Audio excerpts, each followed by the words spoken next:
Hey, Colabcoaching yet again to share some wise words of wisdom for the week. New location, but it's week 3 of the vulnerability series. So excited to get into this week because as you may know, you may not know, we're gonna go a little bit deeper. So the question slash start I have for you this week is how to be vulnerable with the people you trust. How to be vulnerable with the people you trust. Now, as we talked about before, vulnerability is your choice.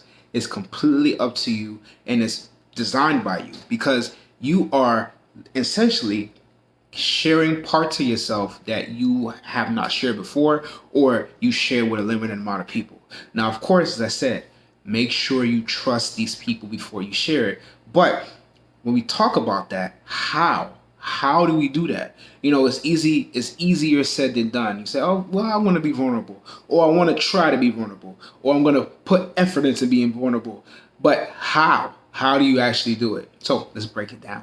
So, of course, for me, I've realized that being vulnerable means sharing my feelings on the good days and the bad days. When things are good, I want to share my feelings, but when things are bad, I have to share my feelings too. And that's the problem. We tend to just think that vulnerability is just sharing parts of ourselves that we haven't shared before.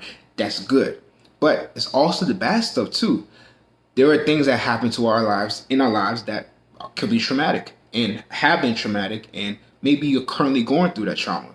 You don't necessarily want to share that part of you right away, right? You don't necessarily want to share that part of you, period, because you don't want to relive those memories. You don't want to relive that feeling or relive the ideas of what happened during those time periods, and it hurts. It hurts, but I'm here to say that being vulnerable is a necessity, not only for, as I said before, your growth, your learning, and things of that nature, but it's a necessity for you. We can't keep holding back these feelings forever. Maybe you being vulnerable to the right person means you getting the help that you need. Maybe being vulnerable to the right person means that you've unlocked another level of the relationship.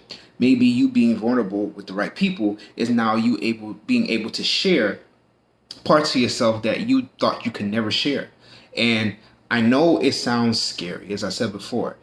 It's scary to do something new, right? It's scary to do something that you're not used to, right? It's scary to do something that you are not comfortable with, right? But it needs to be done. Not only for your sake, but what about the people around you?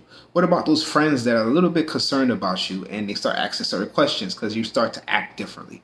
Maybe it's a significant other that you really do love and you really do care about, but you still feel like you're a little bit distant because they don't really know the real you or know all of you. Trust me, I know fear is there. Fear is there. Self consciousness is there. Hurt is there. All of that is there. And I get that. But you're doing yourself a disservice if you keep saying to yourself, I'm just going to keep it inside. I'm just going to keep it inside. Not to say that you're, as I said in the last video, not to say you're going to explode, but it's stopping your growth. It's stunting you. It's putting you in a box that, okay, I'm only going to share 10% of myself to the world. And that's that. No matter if I trust that person, I'm only going to share 10% of myself with them because that's what I'm used to. That's what I'm going to stand by, and that is it. But think about it. What if you didn't? What if you didn't say, okay, I'm just going to be who I am and that's it? What if you actually gave a little bit of yourself to the people you trust? And then over time, you start to progress and maybe you give 90%. Not to say you have to give all of yourself, because I don't think everybody gives all of themselves to everybody. But what I'm saying is that start the process. Start the process. Do it little by little. Put a little bit more out there. Give a little bit more out there. Share a little bit more. And when it comes to the goodness and bads, let's break that down too. Now, when we have achievements, we're quick to celebrate. We're quick to be like, I did this. I'm proud of myself. And maybe you're not the person that likes to share all your achievements, but you're happy about them. Those are happy moments. Those are happy times. And that's the moments that you should be most excited to share. You should be vulnerable at that moment. Maybe you were struggling to get an assignment done at work. Maybe you were struggling to achieve something. Maybe you were struggling to make plans as far as planning for your life and moving for the future, and you finally did it. Be vulnerable with that. Say that, yeah, it took me 2 to 3 years to write a book like I did. Maybe it took me another year to actually get it edited and then get it published like I did. I was vulnerable. I was vulnerable in the book. I was vulnerable on the process of the book. I'm vulnerable now because now the book is out there and it's scary. It's scary. What if somebody reads it and say, wow, this person, David, is terrible. I don't believe in his ideals. He doesn't make any sense. It feels like he's maybe narcissistic in the book, which I promise I'm not. But all of these ideas could come. Maybe you get negative comments from people when you post things on social media. That's a big thing as well. Maybe people want to argue with you and fight with you and act like what you're doing is not right, but you know that you're following the right course. All of that things can pile up and say, hey, I know that I thought this was a great achievement, but now it's taken to the left turn. And now we go to the left turn, talking about negative and negative situations, maybe negative events, negative feelings. Now, I'm not here to say that you have to share every negative thing about yourself. I don't even share everything that I think about all the time that's negative about myself. It happens. We have negative feelings all the time. We have those emotions that we feel like, no one really cares about. And I'll give you an example. Let's give it an example. Sometimes people don't want to share their down moments because they feel like they're complaining. Or people don't want to share their tough moments because they feel that no one's really listening. But I'm here to say, maybe you have not met the right person that is willing to listen to you. Now, I know this sounds like a scavenger hunt. You mean to have to go share and be vulnerable with every single person? No. As I said, last video, let's break it down. You have the right to share what you want to share. It doesn't mean you have to give all of yourself to the person right away. But what it does mean is that you are able to say, hey, I know that if I keep this inside, it's hurting me. I know that I felt this way about someone and I have kept this for a long time and it's hurting me. I know that this situation happened to me and I have not resolved it yet. I know that things are not where I want it to be and I need help to figure it out. That's all being vulnerable. Be vulnerable. Because let me put it this way.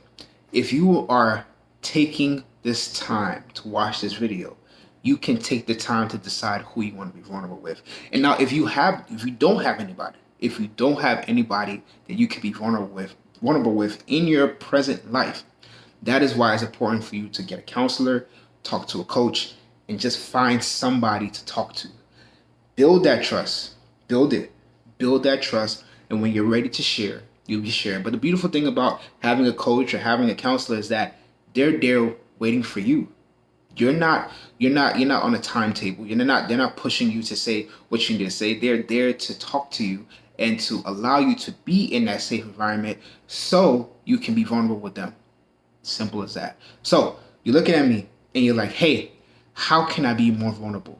First things first, make sure that when you are able to and you trust, be able to realize that you can share things about the good things that you love and the bad things that you love. The positive feelings and the negative feelings, they are all a part of you. You should be able to express who you are through your feelings because your feelings matter. Your feelings are true and your feelings are genuine. That is a part of you.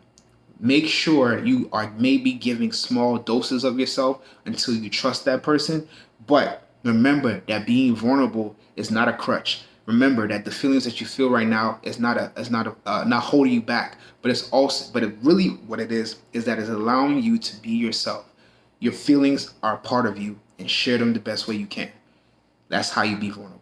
So if you're struggling with this right now, if you are maybe that you're at the point that, okay, I'm ready to do this, go ahead and message me. Go to my website, yourcolabcoach.com, fill out that relationship checklist, sign up for that free 15-minute coaching session. We can talk about whatever you want to talk about. Simple as that.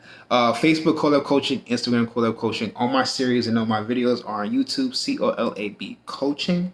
Like and subscribe so you don't miss out on the next video for the series. And my book, Fresh Eyes Solve Problems Easier. The Self-Love Relationship Project is now available on Amazon, Barnes& and Noble, Dorrance Publishing, that's the publishing website.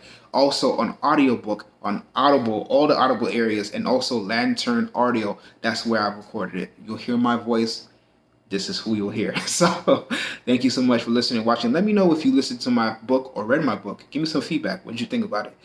Have a wonderful day and be safe out there. Bye.